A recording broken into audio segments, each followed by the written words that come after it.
تدارس مجلس الوزراء في اجتماعه الأسبوعي مقترح شركة نفط الكويت لمعالجة مشكلة الصرف الصحي في مدينة صباح الأحمد السكنية، وتقرير الهيئة العامة للبيئة بشأن تقييم الوضع البيئي الراهن لمشكلة تجمع المياه في مدينة صباح الأحمد السكنية.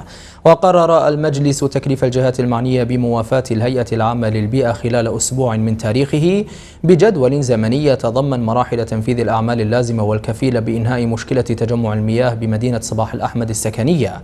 كما استمع المجلس إلى شرح قدمته وزير الأشغال العامة وزير الدولة لشؤون الإسكان والمسؤولين في كل من وزارة الأشغال العامة والهيئة العامة للطرق والنقل البري بشأن إصلاحات الطرق المتضررة من الأمطار خلال الموسم الماضي. وقد تضمن العرض نسب الإنجاز التي تمت من بداية الأعمال وكذلك الخطة المستقبلية الموضوعة لصيانة الطرق.